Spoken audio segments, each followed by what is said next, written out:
Алейкум ассалам рахматуллахи баракатух.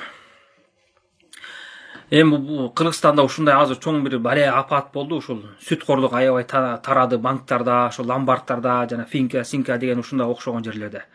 Ошондуктан мусулмандарга кайрылып кетет элем. Мындай жайларга барбагыла, карыз албагыла. Бул ачык айкын эле сүткор. Сүткорлук бул чоң күнөө.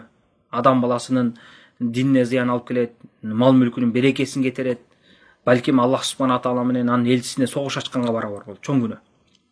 Ошондуктан мындай нерселерге барбагыла, аларда жаткан буюмдарды сатып албагыла. Анткени ал жерде буюмдар залогко коюлган буюмдар. Шариятта залогко коюлган буюмду ошо карыз берген адам өзү каалагандай эле сатып ийип менчиктеп алган болбойт.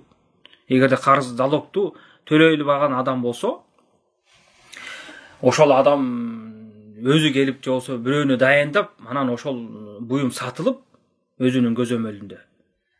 Ошол товардын ээсинин, залогко коюлган буюмдун ээсинин көзөмөлүндө. Же болсо бирөөнү ал дайындайт, ошо сатылып, анан ошол сатылган акчанын ичинен карыз берген адам өзүнүн акысын алып, ашып калган болсо кайтарып бериш керек. Бирок тилекке каршы азыркы коюлган залогтор андай эмес. Адам баласы келбей калса эле болду, аны менчиктеп алышат дагы сатып ийет. Ошондуктан ал бирөөнүн мүлкүн сатканга барабар болот. Ошондуктан мындай жерлерден алыс болгула. Арзан экен, жакшы буюм экен деп ага карабагыла, диниңерди ойлогула.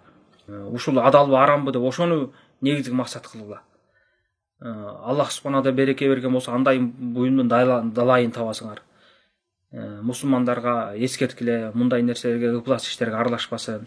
Мына көптөгөн адамдар ушундай банктан болобу, же ушундай жайлардан болуп карыздарды алып алып, үй жайынан ажырап, кээ бирөөсү үй бүлөсү менен урушуп, үйсүз калып, балдары, бала чакасы арга жака темселеп, жакшылыкка жетпей жүргөндөр бар. Ушунун баары эмне? Сүткордун айынан да. Көптөгөн адамдар бир сүткорлукту жөн гана бир мындай зарыл нерсе үчүн алса дагы, эми билбестик кылыптыр, туура эмес түшүнүп алыптыр, айла жок болуп калыптыр, эми эскертип коеюн деп да айтып коесуң аларга. Мындай кылбай жүр деп түшүндүрүп айтасың. Кээ бирөөсү ушу жакшы жашайын, жакшы машина алып алайын, бала чакамды той өткөрүп алайын деп ушундай бир акылга сыйбаган бир жөнөкөй иштер үчүн алышат дагы миңдеп акчаларды. 1-2-3 күндө тойлоп же машина алып бирдеме болуп жоготот. Андан кийин убактысы келгенде качып эмне кыларын билишпей, ар кимден барып жалдырап акча сурап, же болсо башка бир банкка барып дагы карыз алып, мындайча айтканда биринин шапкесин бирине кийгизип, ушинтип алдамчылык жолго өтө башташат. Анысы аз келгенсип өзүнүн жакындарын, досторун, туугандарын алдап, үйлөрүн документин акырын алып алышып, аларды залогко коюп, канчаларды ыйлатып, сыздатып кеткендер бар. Мына көрүңүздөр, ушул сүткорлуктун айынан, проценттин айынан канча деген адам зыян тартып атат. Мындай нерсе менен эч качан адам өнүкпөйт, мамлекетте өнүкпөйт. Бул сүткорлук деген бул Аллах субхана таала Куранда айткандай эле, Аллах субхана таала бул сүткорлуктун берекесин кетирет деп атат. Садаканын берекесин көбөйтөт деп атат. Сүткорлукту Аллах таала эч качан көбөйтпөйт. Адам баласы мен байып атам, акча түшүп атат деп ойлогону менен ал эч качан жарыбайт. Анда кээ бир адамдар мына өздөрүндө жашоолорунда балким көрүп калса керек, мына ай жергесинде башка жерлерде кошуна колоңдордон элдерге сүткорлук менен карыз берип жүргөн адамдарды байкаса керек. Кээ бир адамдар билет. Ошолордун акыбалын карап көрсөңүздөр, эч качан жарыбайт алар.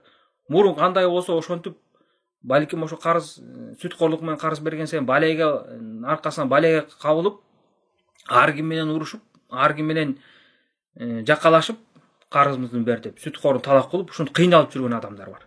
Кээ бирөөсү чоң кырсыкка учурагандар бар. Ошондуктан бул маселеде өтө этият болуңуздар, мусулман туугандар. Эч качан сүткорлукка кайрылбагыла. Аллах субхана таала берген рызкыга канааттанып, аз болсо да ошо менен жашагыла. Аллах таалага дуа кылып, чын ниетте болсоңуздар, ошол карыз бере турган, сүткору жок, проценти жок, жакшы адамдар чыгат. Болгону адам баласы ниети туура болуш керек, издениш керек, аракет кылыш керек. Анан ошондой нерсени башка мусулмандарга да түшүндүрөлү, туугандарга түшүндүрөлү. Керек болсо өзүбүздүн динди түшүнгөн адамдардын жакын туугандар эле, жакын адамдар эле ошону билбей ушундай иштерге барып жүргөндөр бар. Ошолорду баарын сурап, тактап, ошол процентке алуунун арамдыгын элдерге жеткирип түшүндүрөлү. Анткени баарыбыздын милдетибиз жакшылыкка чакырып, жамандыктан кайтаралы.